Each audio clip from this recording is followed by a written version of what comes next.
Oke, Bapak Ibu, makasih nih yang baru bergabung, teman-teman dari Denpasar juga sudah bergabung. Saya senang kalau banyak teman-teman.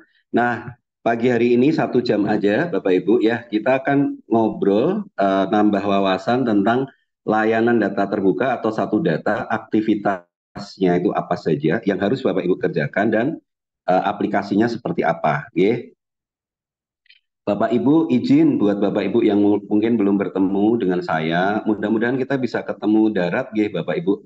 Nama saya Tony, Bapak Ibu. Saya dosen Prodi S3 Sistem Informasi, Kepala Peneliti e-Government, IT Governance, Lab-Based Education ITS, Institut Teknologi 10 November Surabaya. Saya peneliti PAIR. PAIR itu Partnership Australia Indonesia Center. Di Australia Indonesia Center kerjasama antara Australia dan Indonesia. Saya juga menjadi dosen tamu selain di ITS, menjadi dosen tamu di University of Newcastle tahun ini, kemudian di Five University Applied Science Belgia 2021 dan Białystok University Technology di Polandia 2019. S3 saya di bidang Computer Science, Bapak Ibu, di topik yang sesuai dengan kita bicarakan pagi hari ini, yakni e-government dan e-government ya, dari The Flinders University South Australia. Saya lulus 2012. Kemudian kebetulan saya juga membantu di Kemenpan, Bapak Ibu. Bapak Ibu yang minggu ini lagi dapat review ini ya, dapat Monef ya, dapat wawancara SPBA. Selamat menikmati Bapak Ibu 2 minggu ini ya. Saya juga menjadi reviewer, menjadi interviewer untuk eksternal dari SPBA. Saya juga review layanan publik di Kemenpan, tim perumus perangkat evaluasi SPBA 2021 yang sekarang kita gunakan bersama. Alhamdulillah diberikan kesempatan di Kemenkominfo juga, kemudian di BSNP dan di Bakamla. Baik, mungkin yang lain-lain, ya makanya saya senang nih, saya mendampingi kurang lebih 30 kota kabupaten ya. Kalau Tati mungkin sudah bekerja sama mendampingi kurang lebih 50 kota kabupaten dan kementerian di Indonesia. Jadi Alhamdulillah kita bisa silaturahmi buat Bapak Ibu, monggo nanti mudah-mudahan kita bisa silaturahmi bertemu dengan teman-teman Tati, dengan teman-teman dari kota provinsi Bapak Ibu sekalian. Baik, Bapak Ibu, saya ingin menyampaikan dua hal dalam 1 jam ini. Pertama, overview step by step sukses membangun sistem dan layanan satu data daerah atau satu data apa namanya institusi Bapak Ibu. Ya, kalau Bapak Ibu institusi pusat. Yang kedua, kita mau nunjukin Bapak Ibu tool aplikasinya. Nah, tool aplikasi ini mudah-mudahan bisa menginspirasi Bapak Ibu. Kalau Bapak Ibu mau bikin sendiri, monggo. Kalau Bapak Ibu mau kita bantu juga, alhamdulillah kita juga sudah siap dan kita sudah punya pengalaman dalam membangun aplikasi-aplikasi ini apa namanya apa ya berdarah-darahnya gitu ya, kita sudah punya ini sehingga kita sudah banyak belajar dari apa yang sudah kita dampingi.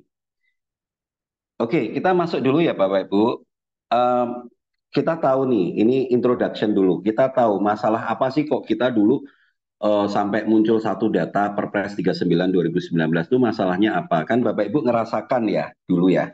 Saya kebetulan dampingi banyak daerah, pimpinan daerah itu sama-sama mengalami situasi yang sama, Pak Bu. Yakni apa? Pertama yang paling Bapak Ibu rasakan apa? Data pemerintah itu sulit diakses ya Pak Bu ya. Itu nomor satu. Bapak Ibu pasti ngerasain itu. Data-data daerah dikumpulin susah-susah sama daerah, dikirim ke database pusat, entah ke Dikti, entah ke Kemendagri gitu ya. Padahal yang ngumpulin Bapak Ibu, tapi begitu Bapak Ibu mau ngakses datanya sendiri, ternyata nggak bisa. Ya, ternyata nggak bisa. Nah, gimana nih? Gitu dulu ada satu kepala daerah yang di hadapan saya menyampaikan, loh itu kan data kami yang ngumpulin. Kok ternyata begitu kami butuh, kami nggak bisa dapat gitu. Ini namanya data kami tersandera gitu ya. Sehingga untuk mengakses itu Bapak Ibu harus mengandalkan hubungan personal, ya kan, Ge? Oh, saya kenal nih programmernya, saya kenal nih kepala bidangnya, saya telepon aja gitu. Atau yang seringkali data, ya udah saya bagiin, tapi data-datanya tuh data-data yang ceplek gitu ya, hasil scanner. Nah, sehingga datanya nggak bisa diapa-apain gitu. Nah, itu problem yang pertama. Problem yang kedua, datanya nggak konsisten, Bapak Ibu. Data yang nggak konsisten tuh, saya selalu ngasih contoh ini ya. Misalnya, Bapak Ibu ngakses apa ada data yang P itu artinya pria, P itu yang dua, P itu artinya perempuan gitu ya. Ternyata P itu mau digabungin tuh datanya. Yang satu P artinya pria, yang satu perempuan, jadinya nggak nyambung. Kan itu problem data nggak konsisten. Yang ketiga, itu nggak jelas akuntabilitasnya. Akuntabilitasnya itu begitu datanya salah, Bapak Ibu, nggak jelas siapa yang tanggung jawab. Nanti pimpinan OPD nyalahin ke kepala bidang nyalahin kepala seksi nyalahin operatornya nyalahin sistem pusat gitu ya. Itu kan sering terjadi kayak gitu. Nah, tiga masalah itu, Bapak Ibu, yang bikin akhirnya turun tuh Perpres 39 2019 tentang satu data Indonesia. Jadi satu data Indonesia itu, Bapak Ibu sekalian, ya, itu pingin menyelesaikan tiga masalah ini. Data tidak konsisten, sulit diakses, sama akuntabilitas. Nah, sekarang hubungannya apa sih sama indeks SPBA? Nah, ini kan buat Bapak Ibu yang lagi minggu ini lagi dapat Monef ya, Monef wawancara SPBA. Dengan Bapak Ibu bekerja keras ya, ini saya berharap yang gabung bukan cuma Kominfo ya, ini harusnya yang gabung juga teman-teman Bapeda Litbang ya, harapan saya ada Bapeda Litbang di sini karena nanti sebenarnya Sekretariat Forum Satu Data itu berdasarkan Perpres 39 2019 adalah Bapeda. Sementara Kominfo ini adalah wali data, Bapak Ibu, wali data, tukang ngumpulin data, nagihin data. Tapi yang bertanggung jawab, yang bikin acara, yang koordinasi gitu ya, itu dari Bapeda. Ya, monggo nanti kalau ada teman-teman dari Pemda yang kira-kira punya nomor WA-nya Bapeda, boleh tuh linknya dikopiin ke temannya. Ayo gabung sekarang 1 jam aja, 1 jam aja ya. Ini biar saya nyampein, jadi Bapak Ibu nanti bisa nggak perlu repot-repot nyampein ke Bapeda. Ya kan, ternyata Bapeda yang harus harus di depan gitu nggih. Karena kalau nggak tanpa Bapeda nanti Bapak Ibu Bapak Ibu Kominfo ini adalah wali datanya, mengumpulkan datanya. Sementara tentu Sekretariat Forum Satu datanya adalah Bapeda. Ya, silakan kalau linknya mau dibagikan ke teman-teman Bapeda, langsung aja nanti kita gabung di sini. Oke. Nah, kaitannya satu data Indonesia itu Pak Bu, kalau sama indikator SPBA, sekali kita ngerjain ini, kita sebenarnya lagi beresin 3 indikator, yakni indikator 18 sistem penghubung layanan, ya Bapak Ibu, sistem penghubung layanan.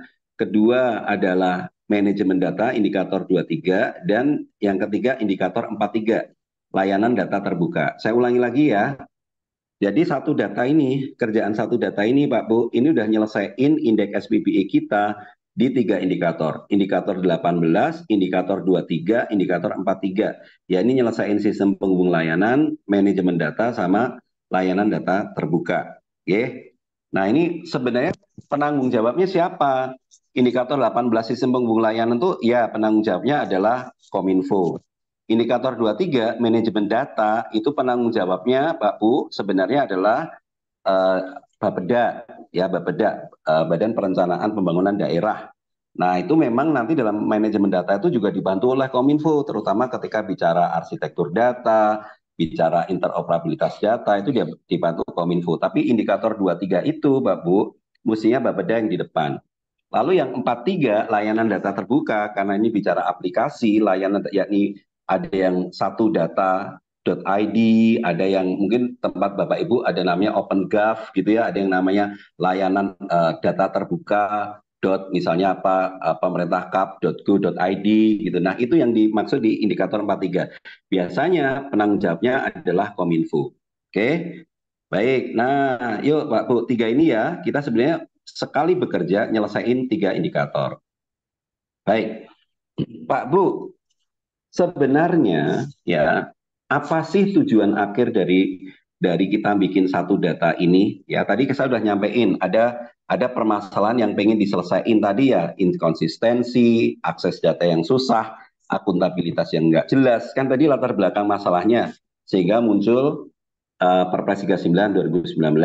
Nah, lalu turunlah Perpres 39 2019. Di situ dikatakan Mbak Bu, Perpres 39 2019 itu gitu ya. Ini contoh nih, akhirnya kan ya turun-turun peraturan-peraturan yang di daerah-daerah ya Pak Bu. Nah, kalau dibaca di peraturan Presiden nomor 39 2019, tujuannya dari Bapak Ibu membuat satu data dan layanan satu data itu adalah menghasilkan data yang berkualitas. Oke, Bapak Ibu. Nah, yuk Bapak Ibu, data yang berkualitas itu apa? Nih ya, Bapak Ibu dipegang. Data yang berkualitas adalah data yang akurat, yang akurat, yang mutakhir, yang terpadu, yang dapat dipertanggungjawabkan, yang mudah diakses dan dibagi-pakaikan. Jadi ada 5 indikator data daerah Bapak Ibu itu sudah berkualitas. Monggo dipikirkan di data Bapak Ibu sekalian yang Bapak Ibu selama ini publish. Pertama, datanya harus akurat. Akurat itu artinya kalau anak saya 2, maka ketika publish di Surabaya nama Tony anaknya 2, maka benar akurat. Tapi kalau datanya ternyata ditulis anak Tony 3, anak Tony 4, atau anak Tony 1 karena belum diupdate, berarti datanya nggak akurat, ya, data akurat. Kedua, mutakhir. Mutakhir itu datanya yang terkini, Pak Bu, yang terkini. Ya, jadi Bapak Ibu harus pastikan semaksimal mungkin datanya terkini. Nah, ini challenging ya. Karena seringkali, wah datanya masih 1 bulan yang lalu belum diupdate. Nah dikatakan data bagus kalau datanya terkini, terupdate terkini. Sehingga memang gimana Pak, karena keputusan kan menit per menit ya Pak Bu. Gimana biar datanya terkini? Biasanya Bapak Ibu harus membangun sistem online di bagian depannya, di transactional processing systemnya atau application-nya, sebaiknya ada aplikasi yang membuat datanya itu digital langsung sehingga bisa diakses. Ketiga, Bapak Ibu datanya terpadu. Terpadu itu artinya apa? Kalau misalnya dinas sosial ngumpulin data keluarga miskin, dinas pendidikan juga punya data keluarga siswa miskin. Mestinya data keluarga miskin di dinas sosial dan dinas pendidikan itu bisa diintegrasikan Pak Bu dan bisa mengkonfirmasi. Nah itu namanya terpadu. Yang keempat, dapat dipertanggungjawabkan. Nah, dipertanggungjawabkan itu artinya jelas, ini kalau salah siapa yang tanggung jawab. Dan yang kelima adalah mudah diakses dan dibagi-pakaikan. Jadi data itu bagus dan itu harus mudah diakses oleh orang yang berhak ya Pak Bu ya, dan dibagi-pakaikan. Nah, ketika dibagi-pakaikan itu mestinya apa datanya itu bukan data yang cepek atau data PDF yang nggak bisa diapa-apain, yang dibagi-pakaikan harus yang bisa diolah gitu nih. Nah itu Pak Bu ya dipegang dulu. Jadi sebenarnya satu data daerah, satu data Indonesia itu tujuannya agar daerah Bapak Ibu, instansi Bapak Ibu itu bisa menghasilkan data berkualitas dengan 5 indikator ini. Oke. Nah akhirnya Perpres 39 bicara begini Pak Bu, atau dalam bahasa Jawanya ngendikel gini, kalau pengen mencapai data yang berkualitas itu, maka pemerintah nasional percaya dengan memenuhi prinsip satu data Indonesia Pak Bu, prinsip satu data Indonesia. Apa itu? Yakni standar data, metadata, interoperabilitas data, menggunakan kode referensi, dan data induk.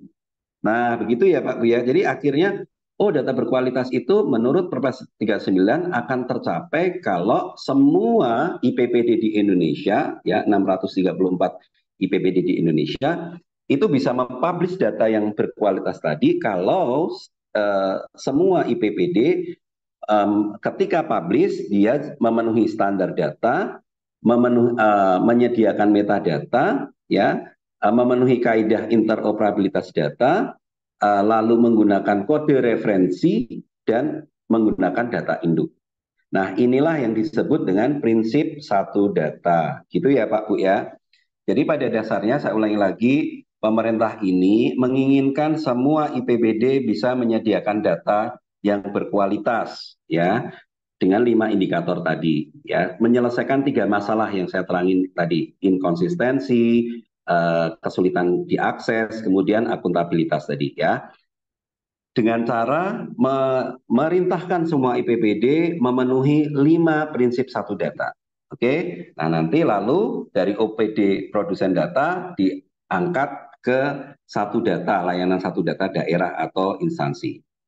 Dan akhirnya data yang instansi tadi wajib hukumnya disinkronisasi ke data.go.id. Gitu ya Pak Bu ya. Oke, sudah ya. Nah ini prinsipnya. Baik, dari data yang sudah naik ke data.go.id tadi, harapannya bisa diakses oleh semua IPPD yang membutuhkan. Tentu nanti dengan pengaturan aksesnya. Oke, nggih. Nah, sudah nggih. Jadi ujungnya gitu. Oke. Dah, saya udah nerangin Bapak Ibu sebenarnya esensi tujuannya apa sih satu data itu ya. Sekali lagi dengan kita nyelesain satu data, menyediakan data yang berkualitas tadi, kita juga menyelesaikan tiga indikator ya, tiga indikator SPBA tadi ya, saya sudah menyampaikan tadi ya, ini indikator sistem penghubung layanan, indikator manajemen data, dan indikator layanan data terbuka. Jadi Bapak Ibu sebenarnya sudah memperbaiki tiga ini. Lalu yang kedua nih, sebelum saya masuk nanti nunjukin aplikasinya ya Pak Bu ya. Bapak Ibu, mungkin ini saya sharing lagi. Bapak Ibu udah belajar ini berkali-kali dari banyak presentasi, mungkin dari Kemenpan, dari Bappenas, tapi saya mencoba untuk sebentar aja. Jadi tadi kita percaya bahwa data berkualitas bisa tercapai kalau IPPD Bapak Ibu itu memenuhi prinsip satu data. Jadi data yang mau diupload di satu data Pemprov, Pemkotnya Bapak Ibu itu harus memenuhi prinsip satu data, which is itu ada empat ya. Satu, memenuhi standar data, metadata, interoperabilitas data, kemudian kode referensi dan atau data induk. Ya, oke. Satu ya Bapak Ibu, memenuhi standar data. Nah, standar data itu apa sih Bapak Ibu? Nah, standar data itu adalah data yang dikumpulkan oleh produsen data, misalnya nih data anak stunting, gitu ya. Data anak stunting ternyata tanggung jawabnya siapa Pak Bu?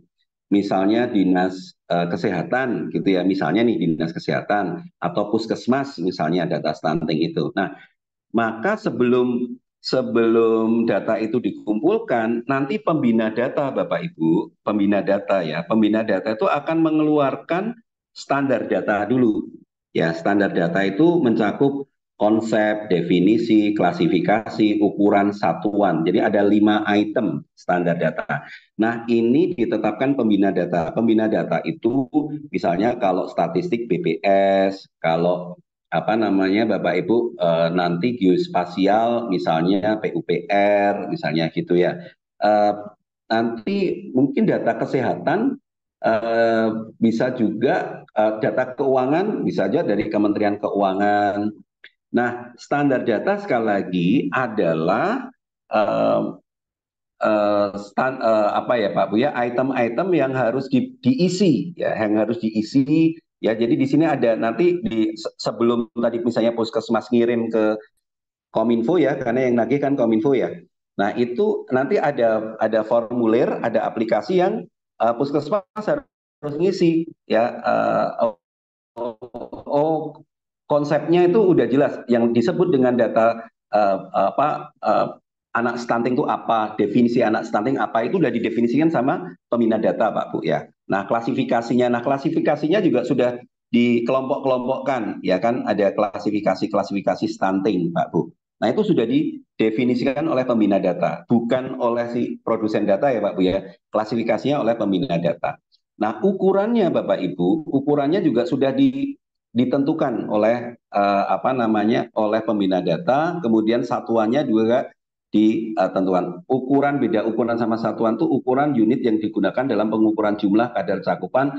Kalau satuan itu besaran tertentu dalam data untuk standar mengukur ya. Misalnya kalau satuan tuh gini Pak Bu, apakah satuannya meter, sentimeter gitu ya? Itu satuan. Kalau ukuran itu misalnya apakah nanti kita akan ngitung per apa per RT, apakah kita per kelurahan gitu ya Pak Bu ya. Oh kita mau mau apa ngukur misalnya jumlah anak tadi ya. Jumlah anak itu berarti per RT, per kelurahan atau per apa atau per rumah itu juga bisa.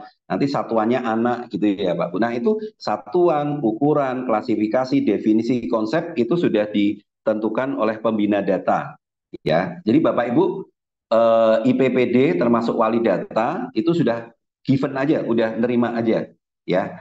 Nah, Bapak Ibu, standar data statistik itu bisa diunduh di indah.bps.go.id. Oke, ini dicatat. Jadi untuk standar data Bapak Ibu nggak perlu pusing, download aja dari indah.bps.go.id. Ya, biasanya nanti Bapak Ibu juga bisa bersurat ke pembina data. Apakah untuk item ini, apakah saya cari di Indah nggak ada, mohon untuk bisa dibantu diberikan standar data.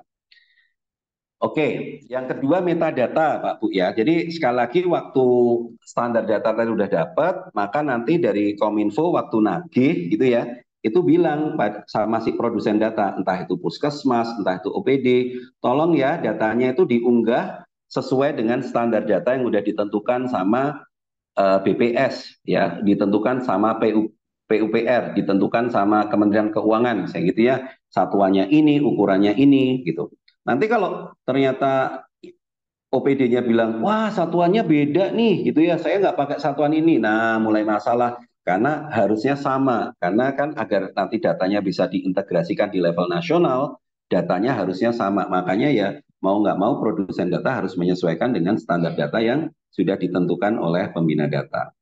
Yang kedua metadata. Metadata itu apa sih Pak Bu? Nah, metadata itu Bapak Ibu informasi metadata, data tentang data. Jadi waktu produsen data ngumpulin data ke Kominfo, gitu ya Pak Bu ya, waktu Bapak Ibu tagih sebagai wali data, itu nggak boleh cuma ngasih Excel aja Pak Bu. Saya ulangi lagi, ini penting nih. Waktu Bapak produsen data ngumpulin data ke Kominfo karena ditagih, data stunting mana nih? Data kemiskinan mana nih? Nih tak kirim Excel ya, gitu. Itu nggak boleh cuma ngasih Excel aja Pak Bu. Karena dalam prinsip satu data, mereka harus mengumpulkan juga, selain harus sesuai standar data ya, Bapak Ibu cek, loh kok tadi satuannya beda sama standar datanya, gitu ya, berarti harus dibenerin. Yang kedua, waktu ngumpulin Excel tadi, harus diikuti oleh metadata, Pak Bu. Metadata itu apa? Metadata itu informasi tentang data, Bapak Ibu. Jadi apa aja tuh? Nih, metadata tuh kayak gini loh, Pak Bu. Analoginya kalau Bapak Ibu punya buku, ya di bagian depan buku itu ada tulisannya, buku ini berisi berapa halaman, dicetak tahun berapa, siapa penulisnya, metodenya apa. Nah, jadi maksudnya Pak Bu, metadata itu informasi, yaitu waktu ngirim Excel harusnya ada satu lembar ada keterangannya. Data stunting ini dikumpulkan kapan, oleh siapa, metodenya apa, survei atau metodenya sampling atau apa ya, atau metodenya, nah itu ada metodenya apa, dikumpulkan kapan, gitu ya Pak Bu ya, mencakup wilayah mana.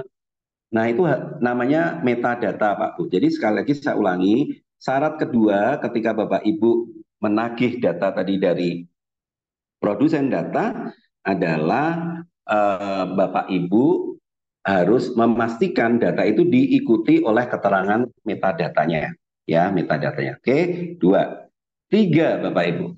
Bapak Ibu sebagai wali data, jadi Kominfo itu sebagai wali data ya Pak Bu ya. Ingat nanti saya mau terangin nih teman-teman Bapeda kan ada nih teman-teman Bapeda, teman-teman organisasi, teman-teman pemerintahan.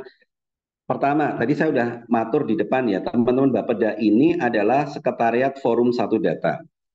Mestinya kegiatan Satu Data ini dikoordinasi oleh Bapeda, Pak Bu ya. Di atasnya Bapeda tadi kan ada Sekda, kemudian ada pimpinan daerah atau pimpinan instansi pusat tadi. Nah, ini harusnya yang mengorganisir kegiatan-kegiatan ini adalah Bapeda, Pak Bu ya, Bapeda.